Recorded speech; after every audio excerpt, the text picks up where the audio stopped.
रूस ने दिया चीन को सबसे बड़ा धोखा।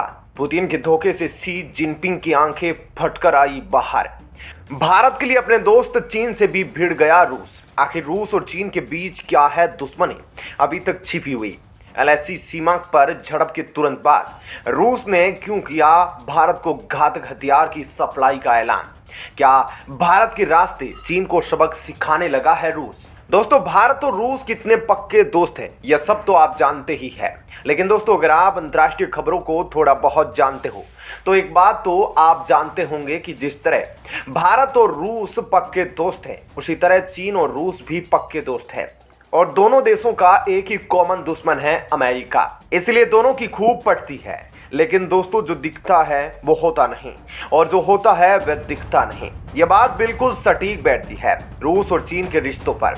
और दोस्तों, उसका हाल ही में उदाहरण अभी देखने को मिला जब भारत और चीन के बीच एलएसी सीमा पर सैन्य झड़प होने के तुरंत बाद एक बार फिर से भारत को घातक हथियार सप्लाई किए जा रहे हैं। जी हाँ दोस्तों, रूस अगले साल जनवरी 2023 से भारत को S-400 वायु रक्षा मिसाइल प्रणाली के तीसरे स्क्वाड्रन की आपूर्ति शुरू करने वाला है। दोस्तों, भारत ने 35,000 करोड़ रुपए से अधिक के सौदे में रूस से S-400 वायु रक्षा मिसाइलों के 5 स्क्वाड्रन की खरीद की डील की थी। अभी तक 2 मिल चुकी है और तीसरी जल्द ही मिलने वाली है। सभी इकाइयों की डिलीवरी अगले वित्तीय वर्ष के अंत तक पूरी होने की उम्मीद है। दोस्तों, रक्षा सूत्रों ने ANI को बताया वायुसेना के कर्मियों सहित भारतीय दल उपकरण के लिए रूस में थे। तीसरे स्क्वाड्रन के लिए आपूर्ति अगले साल की शुरुआत में जनवरी-फरवरी की समय सीमा में शुरू करने की योजना है। दोस्तों, भारत ने पहले ही मिसाइल सिस्टम के अपने पहले 2 स्क्वाड्रन को चालू कर दिया है, जिसमें से एक पश्चिमी बंगाल और पूरे पूर्वोत्तर क्षेत्र में संवेदनशील चिकन नेक कॉरिडोर में तैनात है और दूसरा S-4 missile defence system Ladakh sector की देखरेख में पहले से तैनात है। दोस्तों, विभिन्न रेंज की अपनी मिसाइलों के साथ यह प्रणाली दुश्मन की बैलिस्टिक और क्रूज मिसाइल, लड़ाकू विमानों और 400 किलोमीटर दूरी तक उड़ने वाले मानव रहित हवाई वाहनों का मुकाबला कर सकती है। दोस्तों, भारत ने 3 वर्षों में रूस से S-400 वायु रक्षा मिसाइलों के 5 स्क्वाड्रन हासिल करने के लिए 35,000 करोड़ रुपए से अधिक के सौदे पर हस्ताक्षर किए हैं और अभी सभी इकाइयों की डिलीवरी अगले वित्तीय वर्ष के अंत तक पूरी होने की उम्मीद है। दोस्तों, S-400 को भारतीय वायुसेना द्वारा गेम चेंजर माना जाता है, जिसने पिछले कुछ वर्षों में स्वदेशी MRSAM और आकाश मिसाइल डिफेंस सिस्टम के आगमन के साथ वायु रक्षा क्षमताओं के मामले में खुद को बड़े पैमाने पर मजबूत किया। इजरायली स्पाइडर त्वरित प्रतिक्रिया के तहत हवा में मार करने वाली मिसाइल प्रणाली के साथ है। दोस्तों, मैं आपको बता दूं कि अब चीन और भारत दोनों के पास वास्तविक नियंत्रण रेखा पर अपने संबंधित S-400 वायु रक्षा प्रणालियां तैनात हैं। भारत ने मिसाइलों की तैनाती की योजना इस तरह से बनाई है कि चीन के साथ पूरा उत्तर से पूर्वी क्षेत्र S-400 मिसाइल डिफेंस सिस्टम द्वारा कवर किया जा सके। दोस्तों, अभी S-400 मिसाइल प्रणाली को रूसियों द्वारा हवाई और समुद्री मार्ग से भारत पहुंचाया जा रहा है, जो चल रहे अंतर्राष्ट्रीय परिदृश्य को देखते हुए कोई जोखिम नहीं उठा रहे, इसलिए अभी देरी हो रही है। लेकिन दोस्तों, आखिर अभी हमें सुनने में आ रहा है कि रूस और यूक्रेन युद्ध के चलते भारत को S-400 मिसाइल डिफेंस सिस्टम की डिलीवरी रूस से काफी लेट मिल सकती है। इसके पीछे कई अंतर्राष्ट्रीय कारण थे, जिनमें से एक इनकी सप्लाई को लेकर था कि इनको हवाई जहाज द्वारा लाया जाए तो किस रूट से है, क्योंकि वहां यूक्रेन के किसी मिसाइल की चपेट में आने का खतरा है। और दूसरा कारण था वित्तीय संसाधन का। आखिर रूस पर बैन लगने के बाद डॉलर में कैसे रूस को पेमेंट किया जाए।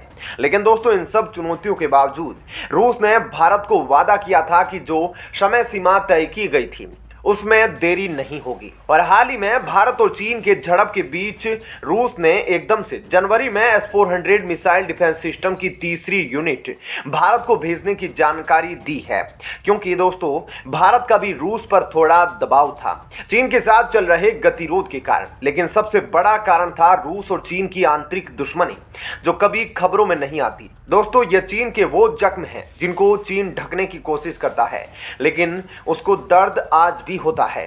दरअसल दोस्तों पिछले साल भी चीन के सोशल मीडिया पर चाइनीज आर्मी के पूर्व जनरल और कमांडर द्वारा लिखा गया एक पत्र वायरल हो गया था। उसमें चीन की एक विस्तारवादी नीति का जिक्र था। दोस्तों इस पत्र में चीन की विस्तारवादी नीति का पूरा खांचा था, जिसमें चाइनीज आर्मी के पूर्व जनरल और कमांडर ने लिखा था कि किस तरह और कब कब चीन अपनी ऐतिहासिक जो भूमि है उसको अन्य देशों से वापस लेगा। दोस्तों इस पत्र में लिखा था कि चाइना ताइवान को 2025 तक कब्जा कर लेगा और उसके बाद चाइना 2035 तक भारत के शैनकाकू द्वीप पर भी कब्जा कर लेगा। और दोस्तों 2024 तक चीन भारत से भी अरुणाचल प्रदेश के लिए युद्ध करेगा और 2050 तक चाइना अपने ऐतिहासिक चीनी साम्राज्य क्षेत्र का एक भाग रहा रूस का पूर्वी क्षेत्र को भी रूस से ले सकता है। दरअसल चाइना रूस के सबसे पूर्वी भाग को चीन के जो पहले साम्राज्य थे उनमें एक पुराना शहर था जिसको हेसेन वाई के नाम से जाना जाता था, उसका भाग मानता है। इसलिए चाइना अब फिर से जो भूमि कभी चीनी साम्राज्य के अंतर्गत थी उसको हड़पने की कोशिश कर रहा है।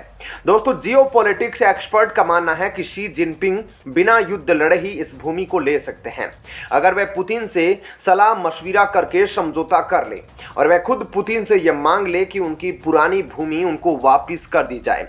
दोस्तों रूस के पूर्वी भाग को हड़पने के पीछे चीन का एक और कारण है, वह है आर्कटिक सागर में हस्तक्षेप करना, उसके जल संसाधन का प्रयोग करना और वहां पर एक आर्कटिक पावर के रूप में उभरना। दोस्तों आर्कटिक काउंसिल में केवल वही देश इसके सदस्य हैं जिनकी सीमा आर्कटिक सागर से लगती है और वही देश यहां पर शोध प्रक्रिया इत्यादि कर सकते हैं। लेकिन दोस्तों चीन की सीमा आर्कटिक सागर में लगती नहीं है, इसलिए वह इसका पूर्ण सदस्य नहीं है।